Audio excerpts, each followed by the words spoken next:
A poor waitress calls a mafia boss and says his son is unconscious on the street. What happens next is shocking. The neon sign of Murphy's diner flickered weakly against the darkness, casting eerie shadows across the wet pavement. Clara Martinez pulled her thin jacket tighter around her shoulders as she stepped into the cold October night. Her feet ached from the 12-hour shift, and the smell of grease and desperation still clung to her uniform like a second skin. At 26, Clara had learned that life rarely offered surprises, at least, not the good kind. Her world was measured in dollar tips, overdue rent notices, and the endless cycle of sleep, work, repeat.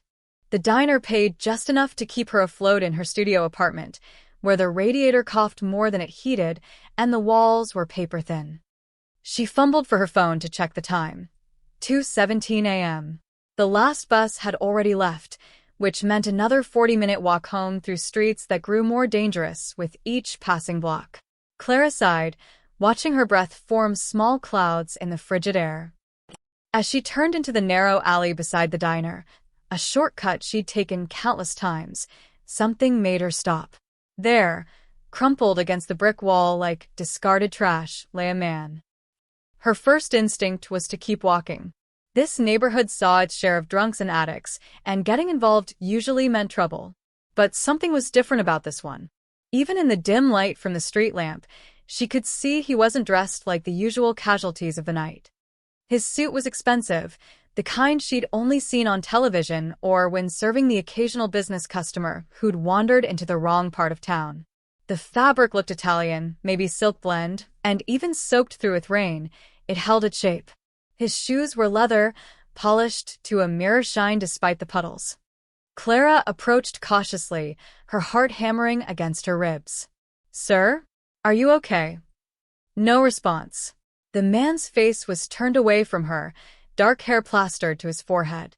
She could see he was young, probably around her age, with strong features and olive skin. But his stillness terrified her, the kind of stillness that made you wonder if someone was breathing at all. "Sir." She raised her voice, shaking his shoulder gently. His head lolled to the side, revealing a face that was handsome even in unconsciousness.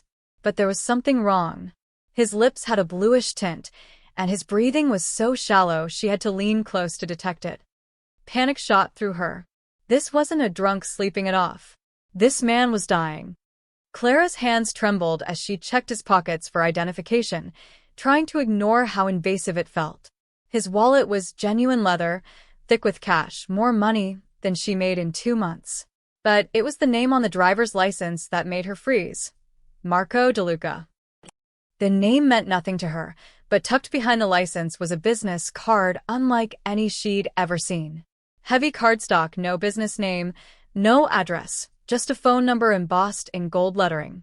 On the back, written in elegant script, "In case of emergency." Clara stared at the card, her mind racing. Who was this man? Why did he carry a card like this? And why was he unconscious in an alley in the worst part of the city? The rain was getting heavier, and Marco's breathing seemed to grow more labored with each passing minute. Whatever was wrong with him, he needed help immediately. The nearest hospital was 15 minutes away by ambulance, if she could even get one to come to this neighborhood quickly. But the card. It felt like a lifeline thrown in the dark. With shaking fingers, Clara dialed the number. The phone rang once, twice. "Who is this?" The voice that answered was deep, commanding, and carried the kind of authority that made her spine straighten instinctively. Even through the phone, she could sense the power behind those 3 words. I found someone," Clara stammered, suddenly aware of how small her voice sounded. "Marco DeLuca. He's unconscious, and I think he's really hurt." The silence that followed stretched so long she wondered if the call had dropped. When the voice came back, it had changed, colder, harder, dangerous. "Where?" It wasn't a question. It was a command that brooked no argument. "The alley next to Murphy's diner on Riverside Avenue," Clara said quickly. "He's barely breathing, and his lips are turning blue. I think he might have been." "Stay exactly where you are," the voice cut through her words like a blade. "Do not move." Do not call anyone else. Do not let anyone near him. I'm coming." The line went dead. Clara stared at her phone, a chill running through her that had nothing to do with the October wind. The voice on the other end hadn't asked questions about hospitals or ambulances. He'd given orders with the expectation of absolute obedience. And somehow, despite every rational thought screaming at her to call 911 and walk away, she found herself kneeling back down beside Marco. She pulled off her jacket and draped it over his chest, trying to shield him from the worst of the rain. His skin felt cold to the touch, but she could still detect a pulse at his wrist, weak but steady. Whatever had happened to him, he was fighting to stay alive. "Come on," she whispered, more to herself than to him. "Whatever you are, whoever you are, just hold on." The minutes crawled by like hours. Clara found herself checking her phone obsessively. 2:31, 2:32, 2:33. Each second felt like an eternity, and she began to wonder if she'd made a terrible mistake. What if the person on the phone was dangerous? What if Marco was involved in something illegal, and she just painted a target on her own back? But then she looked down at his face, so young, so vulnerable in unconsciousness, and her doubts wavered. Whatever he was, whatever he'd done, he was someone's son. Someone's brother, maybe. And right now, he was just a man who needed help. At exactly 2:37 a.m., the sound of engines shattered the night silence. Clara's head snapped up as she heard them. Not one car, but several, moving fast through the empty streets. The sound grew louder, echoing off the buildings like thunder, until bright headlights flooded the mouth of the alley. She squinted against the glare, her heart pounding so hard she could barely breathe. Car doors slammed shut in rapid succession. 1, 2, 3, 4.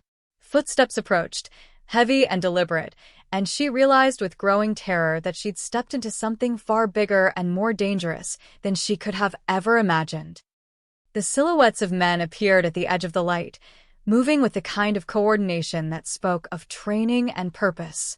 And at their center, a figure that seemed to command the very air around him stepped forward into the alley. Clara had never seen him before, but somehow she knew with absolute certainty that this was the man she'd spoken to on the phone.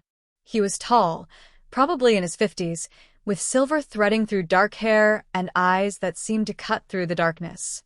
His coat was expensive, his bearing that of a man accustomed to power and getting exactly what he wanted. As he approached, Clara felt every instinct screaming at her to run. But Marco's unconscious form beside her anchored her to the spot, and she realized with a mixture of fear and determination that there was no going back now. She had made the call. She had stepped into this world.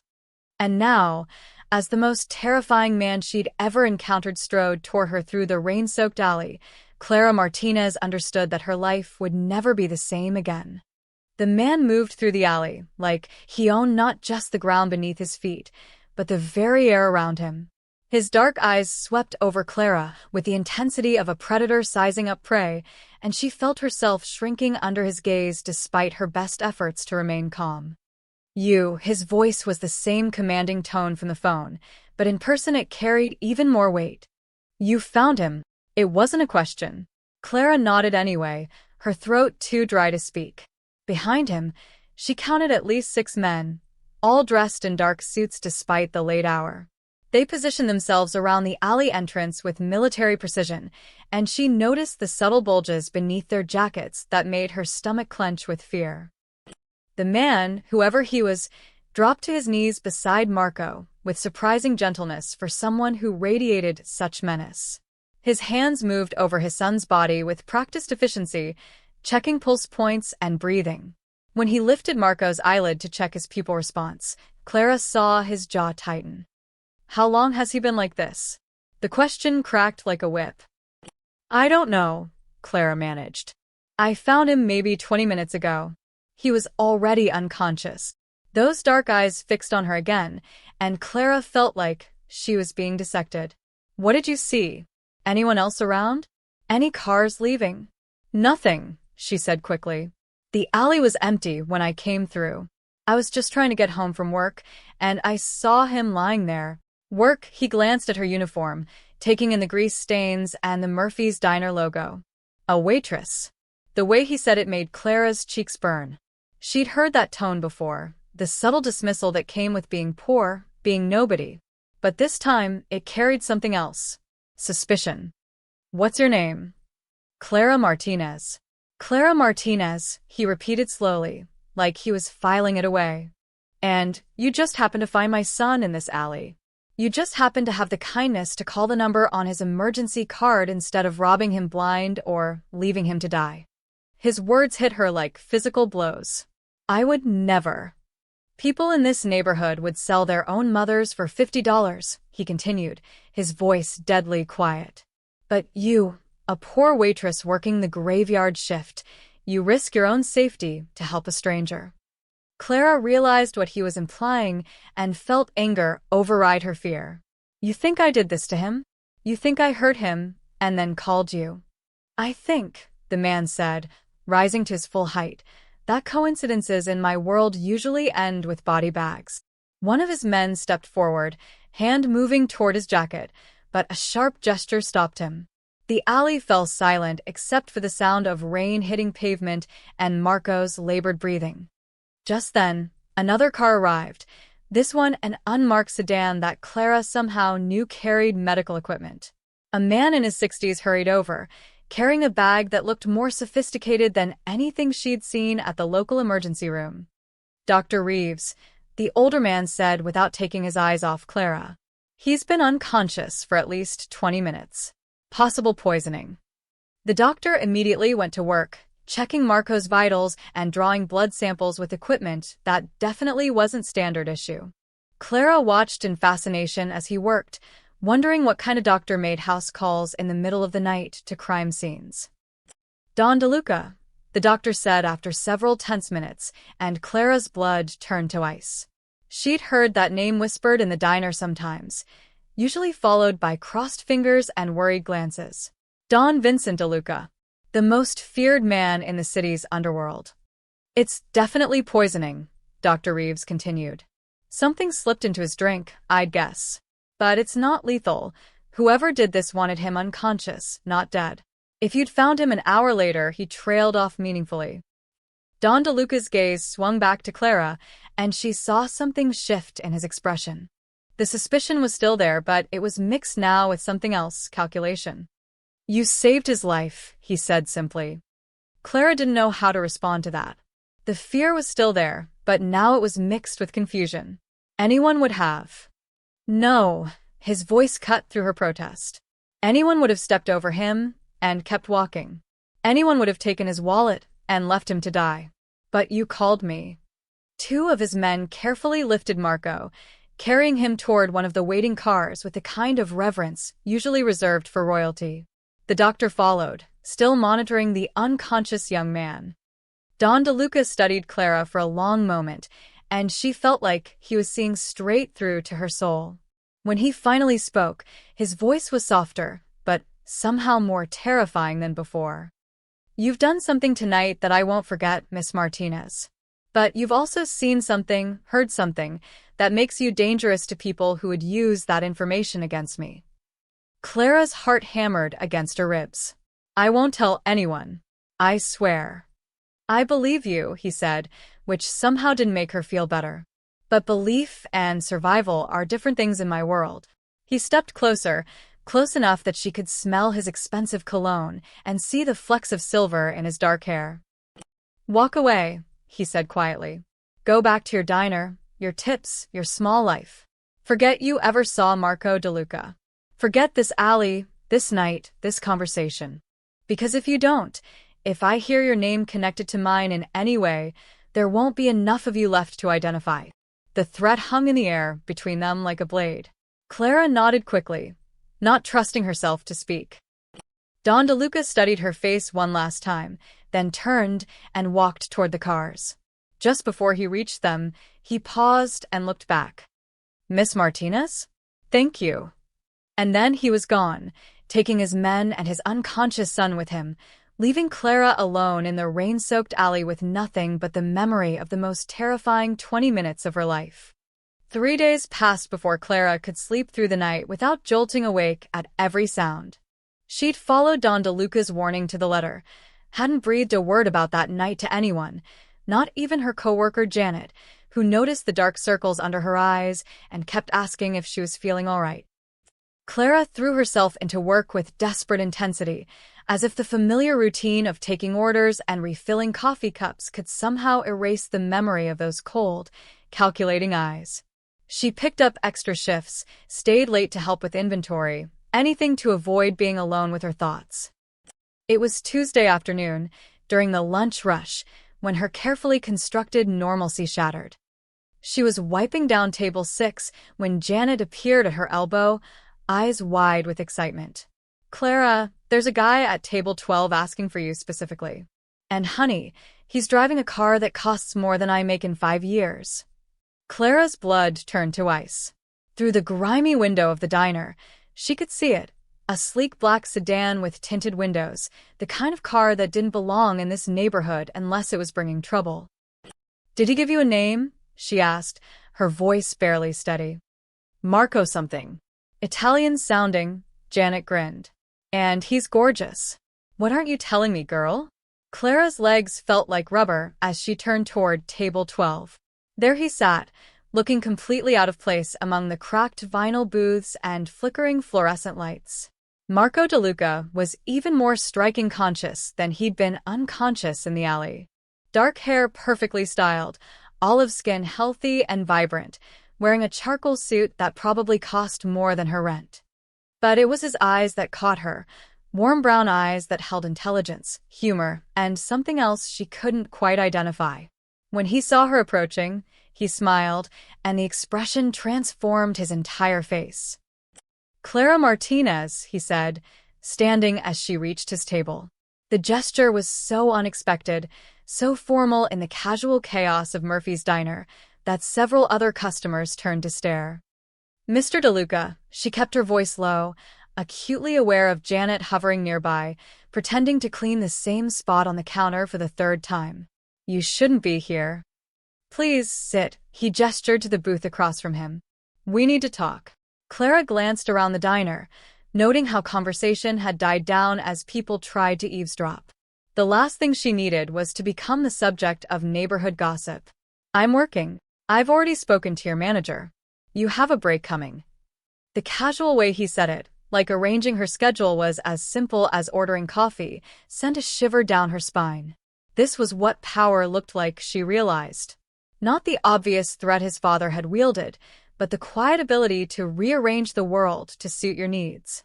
Reluctantly, she slid into the booth across from him. Up close, she could see he was younger than she'd first thought, maybe 28 at most. But there was something in his eyes that spoke of experiences far beyond his years. "How are you feeling?" she asked, surprising herself with the genuine concern in her voice. Marco's smile widened. "Much better, thanks to you. The doctor said if you'd found me even an hour later," he let the sentence hang, then leaned forward. "You saved my life, Clara. That's not something I take lightly. Your father already thanked me and warned me." The memory of Don DeLuca's threat made her shift uncomfortably. "I kept my end of the bargain. I didn't tell anyone." "I know. But gratitude and warnings are different things." Marco reached into his jacket, and Clara tensed involuntarily. But instead of a weapon, he pulled out a white envelope. "This is for you." Clara stared at the envelope like it might bite her. "What is it?" "Call it a thank you gift. Your tip jar doesn't exactly scream financial security." The casual observation about her poverty stung, even though it was true. "I don't want your money." "It's not about what you want," Marco said gently. "It's about what you deserve. Do you have any idea who I am? What my family is worth?" "I know enough to want nothing to do with it." Clara pushed the envelope back across the table. "Your father made it very clear that staying away was the smart choice." Marco's expression grew serious. "My father sees threats everywhere. It's how he's survived this long. But sometimes he misses the good things right in front of him." There was something in his tone that made Clara look at him more carefully. Beneath the expensive suit and confident demeanor, she caught a glimpse of something vulnerable, a young man struggling against expectations he'd never chosen. "Come with me," he said suddenly. "What?" "Just for a few hours. Let me properly thank you. Show you something beautiful instead of—" He gestured around the diner, taking in the stained ceiling tiles and broken air conditioning unit. Clara shook her head. "I can't. Your father." "My father doesn't run my life," Marco said, and for the first time she heard steel in his voice. "And he certainly doesn't decide who I'm grateful to." The challenge in his words was unmistakable. Clara realized she was witnessing something she probably shouldn't, a glimpse into the family dynamics of one of the most powerful criminal organizations in the city. "Where?" she heard herself ask, and immediately wondered if she'd lost her mind. "My home. Just to see it, meet some people, have a decent meal. You'll be back before your next shift, I promise." Clara looked around the diner again, at the grease-stained walls, the customers counting change for coffee, the life she'd been living for years without really living at all. Then she looked back at Marco, whose warm eyes held an invitation to something completely different. "1 hour," she said finally.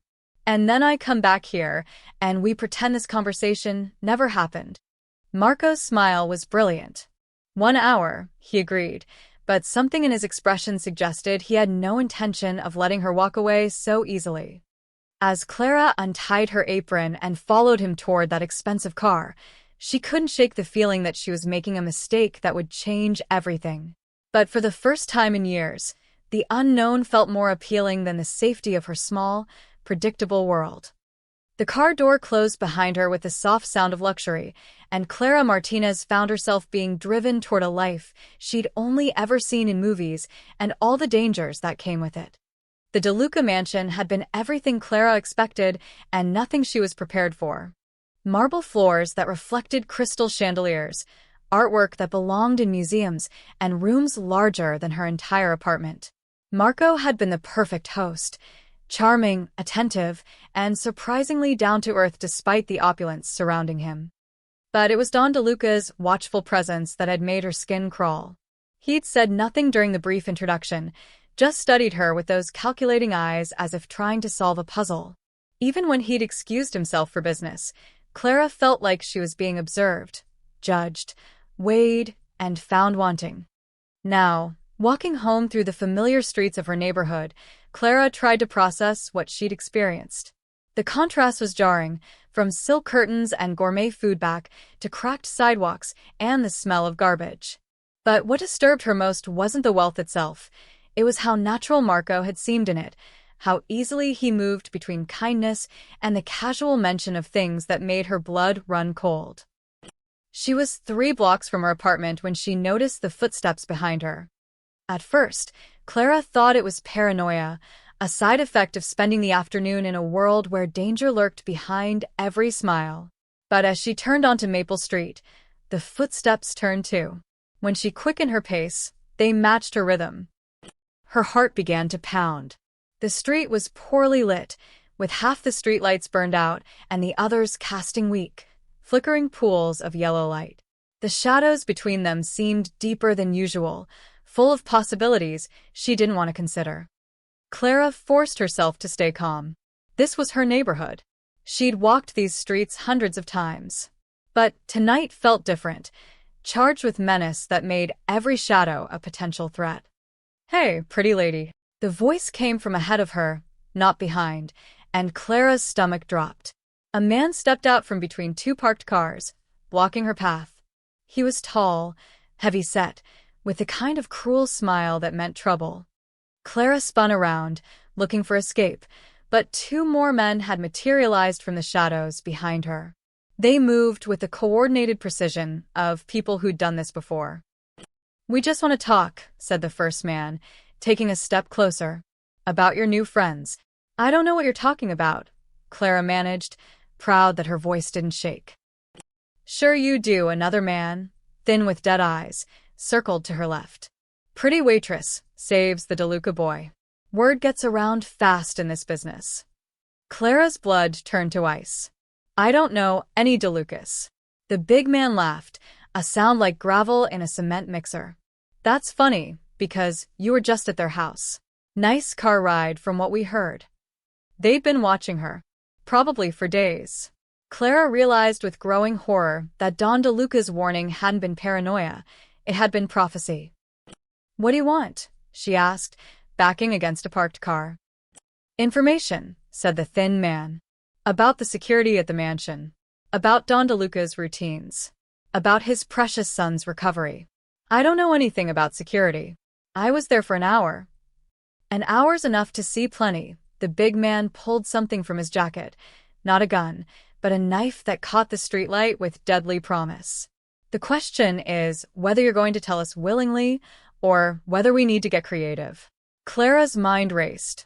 She could scream, but who would help her in this neighborhood at this hour? She could run, but they'd positioned themselves to cut off every escape route. Her phone was in her purse, but reaching for it would probably earn her a blade between the ribs.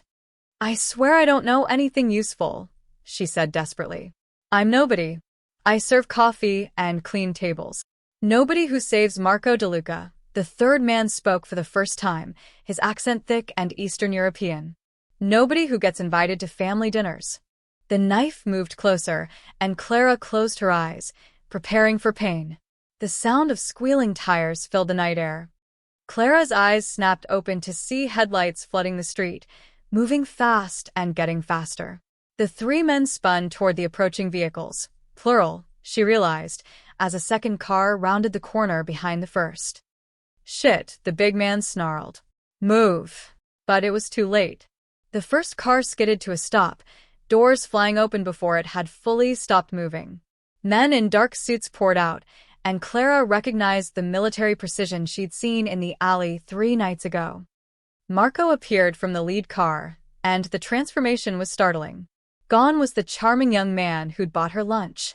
In his place was someone harder, more dangerous, someone who belonged in this world of violence and threats.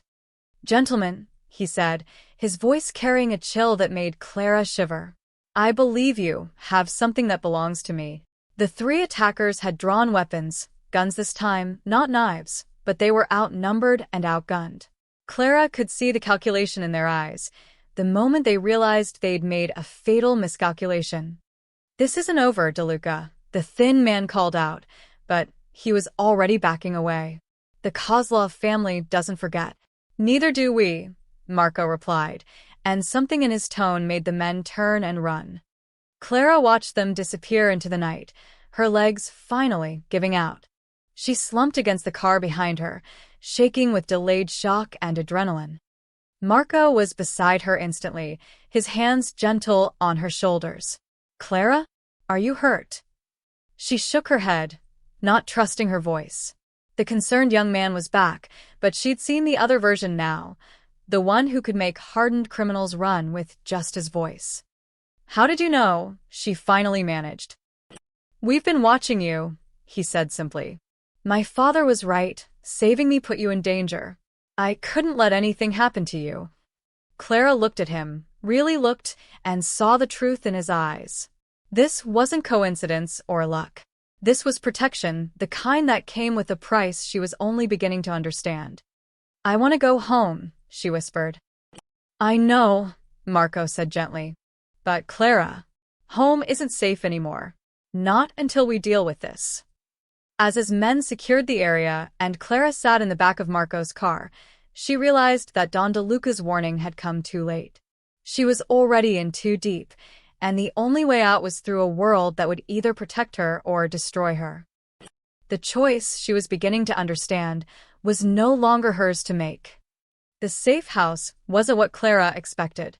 Instead of some grim warehouse or underground bunker, Marco brought her to a penthouse apartment overlooking the harbor. Floor-to-ceiling windows offered a breathtaking view of the city lights reflecting on the water, while modern furniture and soft lighting created an atmosphere more suited to a romantic getaway than protective custody. "You'll be safe here," Marco said, setting her bag down in the spacious living room. "The building has security, and my men will be watching the entrances." Clara stood at the window, trying to process how quickly her life had unraveled. 12 hours ago, she'd been serving coffee and worrying about rent. Now she was hiding from Russian mobsters in a penthouse that probably cost more per month than she made in a year. Why did they call themselves the Kozlov family? She asked without turning around. Marco was quiet for so long she thought he might not answer.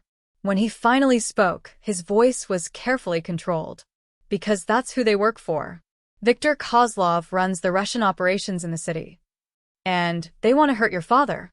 They want to replace my father, Marco corrected. There's a difference.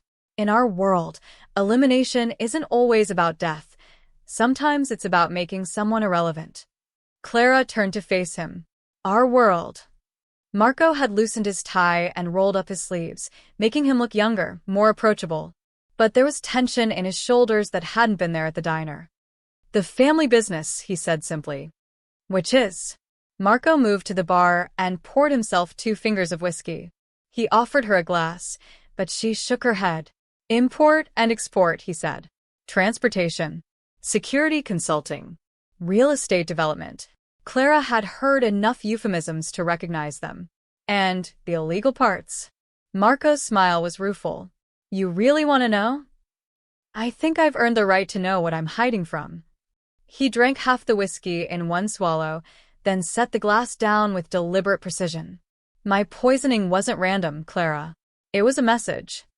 What kind of message? The kind that says the old man's getting weak if he can't even protect his own son. Marco moved to the couch, gesturing for her to join him. Viktor Kozlov has been testing our defenses for months. Small things at first, shipments going missing, loyal businesses suddenly having code violations, key allies receiving better offers from competitors. Clara perched on the edge of the opposite chair, maintaining distance. So, he poisoned you to prove a point. He had someone poison me, Marco corrected. Someone close enough to slip something in my drink without being noticed. Someone I trusted. The implications hit Clara like a physical blow. Someone in your own organization. Someone in our own family. Marco's voice was barely above a whisper. That's what makes this so dangerous. We don't know who we can trust. Clara studied his face, noting the pain that went beyond physical harm. How do you live like that? Never knowing who might betray you? You learn not to get close to people, Marco said. You learn to keep your emotions locked away where they can't be used against you. Is that what you're doing with me? Keeping me at a distance? Marco looked up sharply, and Clara saw something raw in his expression. With you, it's the opposite problem. What do you mean? I mean, Marco said, standing and moving toward her, that for the first time in my life, I met someone who helped me without wanting anything in return. Someone who looked at me and saw a person, not a name or a bank account or a stepping stone to power. Clara's heart began to beat faster as he approached. Marco, do you know what it's like to wonder if every smile is calculated? Every conversation is an audition? Every relationship is a transaction. He knelt in front of her chair, his eyes intense. And then I wake up in a hospital bed, and my father tells me that a waitress from Murphy's diner saved my life. Not because she knew who I was, but because it was the right thing to do. Anyone would have. No, Marco interrupted. Anyone wouldn't have. Most people in this city cross the street to avoid getting involved. But you called the scariest man you'd never met and stayed in a dark alley with a stranger because you thought he might die. Clara felt heat rise in her cheeks. I couldn't just leave you there. I know. That's what makes you dangerous. Dangerous? Marco reached up to touch her face, his fingers gentle against her skin. Dangerous to me. Dangerous to everything I thought I knew about myself and what I wanted from life. Clara's breath caught. She could see the conflict in his eyes, desire warring with duty, hope fighting against expectation. Your father expects you to take over the business, she said quietly. My father expects a lot of things, Marco's thumb traced along her cheekbone. He expects me to marry someone from an allied family. He expects me to expand our territory and eliminate our enemies. He expects me to become a version of himself. And what do you want? Marco was quiet for a long moment, his hand still cupping her face. When he finally spoke, his voice was barely audible. I want to wake up next to someone who loves me, not my name. I want to build something instead of just inheriting it. I want to look in the mirror and recognize the person looking back at me. Marco, Clara began, but he shook his head. I know it's impossible. I know asking you to be part of this world is selfish and dangerous and probably insane. His eyes searched her face. But if I walked away from all of this, if I found a way to leave the family business behind, would you consider walking with me? Clara's heart hammered against her ribs. Everything rational told her to say no, to demand he take her home, to disappear back into her small, safe life. But looking into his eyes, seeing the vulnerability he was offering her, she found herself considering possibilities she'd never dared to imagine. How, she whispered. How could you possibly walk away from all this? I don't know yet, Marco admitted. But knowing you exist, knowing there's someone worth walking toward, it makes me want to find a way. As he leaned closer and Clara felt herself drawn into his orbit, she realized that the most dangerous thing about Marco DeLuca wasn't his family's power or their enemies' threats. It was the way he made her believe that impossible things might just be possible after all. The call came at 3 a.m, shattering the peaceful silence of the penthouse. Clara woke to find Marco already reaching for his phone, his face grim in the blue glow of the screen. What is it? Don DeLuca's voice was clear even from across the room, sharp with urgency. We found him, Marco said simply, but Clara could see the tension in every line of his body. Clara sat up, pulling the silk robe tighter around herself. They'd spent the evening talking, really talking, about everything from childhood dreams to impossible futures. Nothing had happened beyond gentle touches and lingering looks, but the connection between them had deepened into something that felt both fragile and unbreakable. I have to go, Marco said, ending the call. The traitor? Marco nodded, already reaching for his clothes. Tony Ricci. He's been with the family for 15 years. My father trusted him completely. Clara watched him dress, noting how he transformed before her eyes. The vulnerable man who'd talked about walking away from his life was disappearing, replaced by someone harder, more dangerous. What will happen to him? Marco paused in buttoning his shirt. What always happens to traitors? The casual way he said it sent ice through Clara's veins. This was the reality she'd been dancing around for days. Marco wasn't just part of this world. He was heir to it. And in this world, betrayal had only one punishment. I should come with you, she said suddenly. Absolutely not. Marco's refusal was immediate and firm. This isn't something you need to see. But Clara was already getting dressed. If we're going to have any kind of future together, I need to understand who you really are. All of you. Marco studied her face for a long moment. Clara, once you see this, you can't unsee it.